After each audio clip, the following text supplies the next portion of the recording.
تم یہ بتاؤ تم کو سولی پہ چڑھانے والے ہیں، اگر تمہاری جگہ تمہارے نبی کو لے آئیں اور ان کو سولی پہ چڑھا دیں اور تمہیں چھوڑ دیں تو کیا تمہیں یہ سودا منظور ہے؟ حضرت خبیب کہتے ہیں ارے ظالموں، میں تو یہ بھی گوارا نہیں کروں گا کہ تم میری جان بخش دو اور میرے نبی کے پاؤں میں کانٹا بھی چبھویا جائے، میں تو یہ بھی گوارا نہیں کروں گا۔ یہ محبت ہوتی ہے، محبت نعرے لگانے سے، محبت انگوٹھا چوم لینے سے، اور محبت سال کے ایک دن نبی کی پیدائش کا جشن منانے سے ثابت نہیں۔ اور میں آج آنے کے پہلے موبائل پر ذرا مطالعہ کر رہا تھا کہ دیکھوں بھائی ہمارے جو بھائی عید میلاد النبی مناتے ان کے دلائل کیا ہیں؟ دلائل کیا ہیں؟ کہیں کی اینٹ کہیں کا روڑا، بھانمتی کا کنبا جوڑا، قرآن کی آیتوں کو اٹھاتے ہیں اور وہ مطلب بیان کرتے ہیں جو مطلب کسی مفسر کو سمجھ میں نہیں آیا۔ مثال کے طور پہ سورہ ضحیٰ کی ایک آیت ہے، وَالضُّحَىٰ وَاللَّيْلِ إِذَا سَجَىٰ، آپ سب کو یاد بھی ہوگی، اس کی ایک آیت ہے وَأَمَّا بِنِعْمَةِ رَبِّكَ فَحَدِّثْ، اے نبی اپنے رب کی نعمت کو بیان کیجیے۔ سمپل ہے آیت، کلیئر ہے۔ اب بھائی صاحب اس کا ترجمہ کرتے ہیں کہ صاحب رسول اکرم سے بڑی نعمت کون ہو سکتی ہے؟ اللہ کے نبی اس دنیا کے لیے سب سے بڑی نعمت ہیں، اور آپ جب دنیا میں تشریف لائے 12 ربیع الاول کی تاریخ، ہم نبی کی میلاد کا ذکر کرتے ہیں، ہم وہی کام کرتے جو اس آیت میں دیا گیا، حکم دیا گیا وَأَمَّا بِنِعْمَةِ رَبِّكَ فَحَدِّثْ، کہ اے نبی اپنے رب کی نعمت کو بیان۔ یہ ہے دلیل۔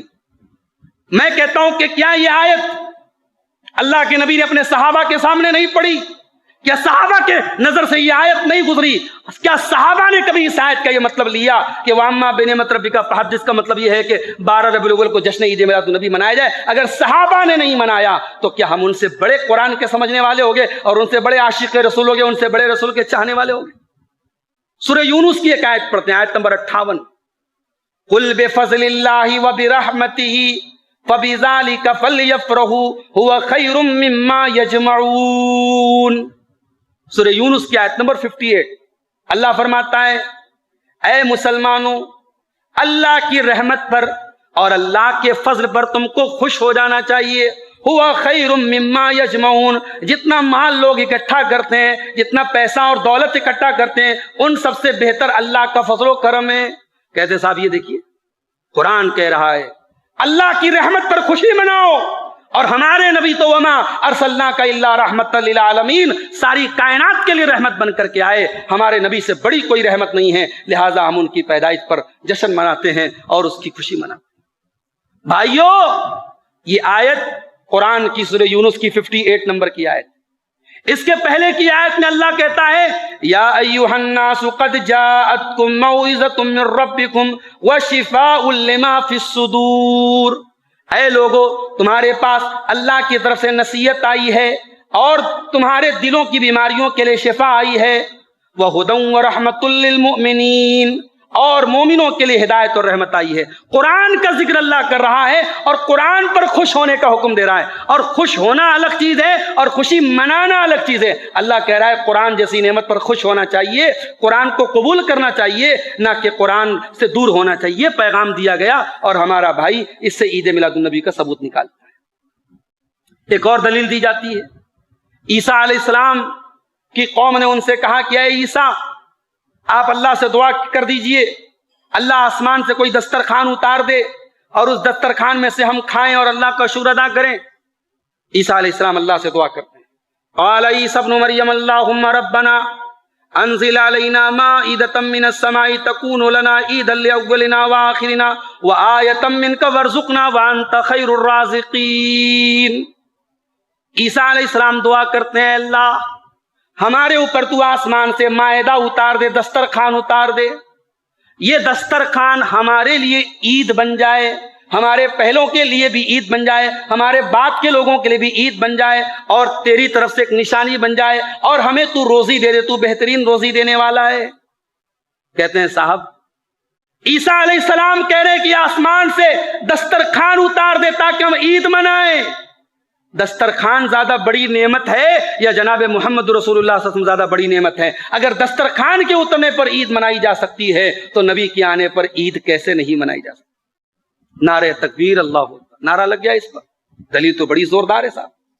لیکن ہم نے یہ جو آیت پڑھی، اس آیت میں عیسیٰ علیہ السلام نے اللہ سے یہ نہیں کہا کہ اے اللہ تو مائدہ اتار دے، دسترخوان اتار دے، اور جس دن تو دسترخوان اتارے گا اس دن ہم ہر سال عید منائیں گے. نہیں نہیں، انہوں نے اس دن کو عید منانے کی بات نہیں کی، انہوں نے اس مائدہ کو کہا اے اللہ ایسا مائدہ اتار دے، ایسا دسترخوان اتار دے، تکون لنا عید الاولنا، جو دسترخوان ہمارے لیے عید بن جائے. پتہ یہ چلا کہ دسترخوان کو عید بنانے کی بات کہی گئی تھی، دسترخوان والے دن کو عید منانے کی بات نہیں کہی. تو جو بات عیسیٰ علیہ السلام نے نہیں کہی وہ بات ان کی طرف منسوب کی جا رہی. ایک صاحب نے لکھا دنیا کی سب سے پہلی محفل میلاد اللہ نے منعقد کی. کہاں منعقد کی؟ ساتوں آسمان کے اوپر. دلیل کیا ہے؟ دلیل ہے سورہ آل عمران کی آیت وَإِذْ أَخَذَ اللَّهُ مِيثَاقَ النَّبِيِّينَ لَمَا آتَيْتُكُم مِّن كِتَابٍ وَحِكْمَةٍ ثُمَّ جَاءَكُمْ رَسُولٌ مُصَدِّقٌ لِّمَا مَعَكُمْ لَتُؤْمِنُنَّ بِهِ وَلَتَنصُرُنَّهُ قَالَ أَقْرَرْتُمْ وَأَخَذْتُمْ عَلَىٰ ذَٰلِكُمْ إِصْرِي قَالُوا أَقْرَرْنَا قَالَ فَاشْهَدُوا وَأَنَا مَعَكُم مِّنَ الشَّاهِدِينَ. کہا دیکھیے اللہ نے سارے نبیوں سے یہ ایگریمنٹ لیا کہ اے میرے نبیوں، اگر تمہاری زندگی میں میرا آخری نبی آ گیا تو تم میرے آخری نبی پر ایمان لاؤ گے اور تم میرے آخری نبی کی مدد کرو گے. سارے نبیوں نے کہا کہ ہاں اللہ ہم اقرار کرتے ہیں. اللہ نے کہا تم گواہ رہو، میں بھی اس پر گواہ رہوں گا. کہتے ہیں صاحب دنیا کی سب سے پہلی میلاد کی محفل اللہ منا رہا ہے. ارے اللہ کے بندو، اس آیت میں کہاں یہ بات موجود ہے کہ اللہ تعالیٰ اپنے نبیوں سے یہ اقرار 12 ربیع الاول کی تاریخ کو لے رہا ہے؟ اس آیت کو تو بس ایک بات یہ بیان کی گئی کہ اللہ نے عالم ارواح میں نبیوں کو پیدا کرنے کے پہلے آسمان پر ہی نبیوں سے یہ ایگریمنٹ لے لیا کہ اگر ان کی زندگی میں آخری نبی آ گیا تو وہ آخری نبی پر ایمان لائیں گے اور آخری نبی کی مدد کریں گے. اس میں نہ میلاد کا ذکر ہے، نہ 12 ربیع الاول کی تاریخ کا ذکر ہے، نہ کسی تاریخ کو کسی جشن منانے کا ذکر ہے.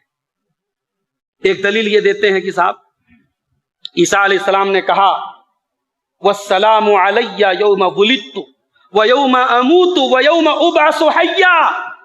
سلام ہو میرے اوپر جس دن میں پیدا ہوا، جس دن میری موت ہوگی اور جس دن میں زندہ اٹھایا جاؤں گا قیامت. کہتے ہیں عیسیٰ علیہ السلام نے اپنے اوپر سلام بھیجا پیدائش کے دن. اس کا مطلب یہ ہوا کہ پیدائش کا دن بہت اہم دن ہے اور اس دن جشن منانا چاہیے اور اس دن نبی پر سلام پڑھنا چاہیے.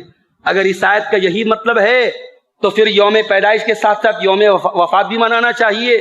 اور پیدائش کی تاریخ میں تو اختلاف ہے، وفات کی تاریخ میں بہت کم اختلاف ہے، اور وفات کی تاریخ پر اکثر مورخین کا اور سیرت نگاروں کا اتفاق ہے کہ 12 ربیع الاول کی تاریخ اللہ کے نبی کی وفات کی تاریخ تھی. تو اگر نبی کی پیدائش کا جشن منانے کا نعوذ باللہ اس سے ثبوت ہے تو پھر نبی کی وفات کے دن بھی ہمیں جو ہے ایک تہوار منانا چاہیے. میرے پیارے ساتھیوں، اس آیت سے صرف اتنا ثابت ہوتا ہے کہ عیسیٰ علیہ السلام نے اپنی زندگی کے 3 اہم دن، جس دن وہ پیدا ہوئے، جس دن ان کا انتقال ہوگا اور جس دن قیامت کے دن وہ اٹھائے جائیں گے، ان 3 دنوں کے لیے وہ اپنے لیے سلامتی کی دعا کر رہے ہیں. اس سے زیادہ اس حدیث کی آیت سے اور کچھ ثابت نہیں ہو رہا ہے.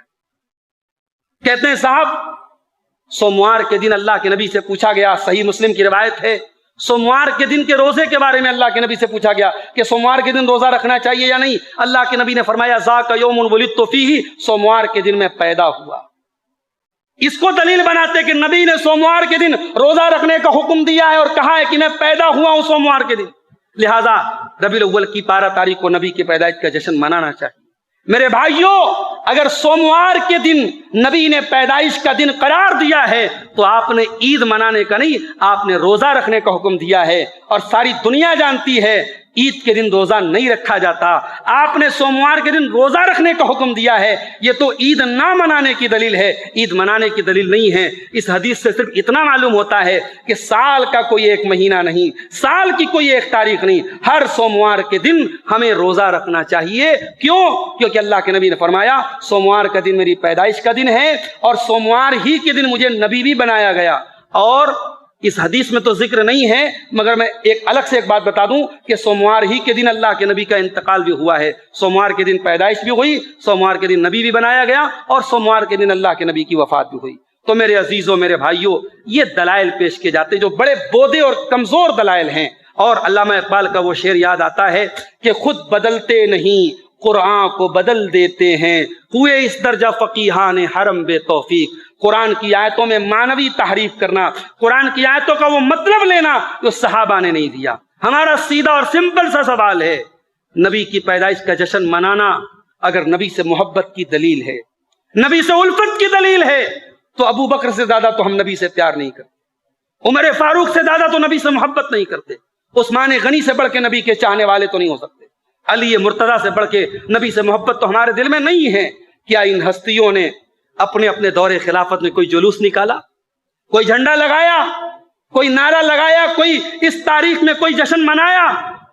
اور کامن سینس سے سوچو میرے بھائی، آپ نے تو تاریخ خاص کر دی، جیسے دنیا کی دوسری قوموں نے اپنے اپنے بڑے لوگوں کو یاد کرنے کے لیے کہ صاحب دنیا بھول نہ جائے، 2 اکتوبر کو گاندھی جی کی جینتی منا لو تاکہ گاندھی جی کو لوگ یاد رکھیں، شری کرشن کی جنم اشٹمی منا لو تاکہ لوگ شری کرشن کو بھول نہ جائیں، گرو نانک کی جینتی منا لو تاکہ لوگ گرو نانک کو بھول نہ جائیں۔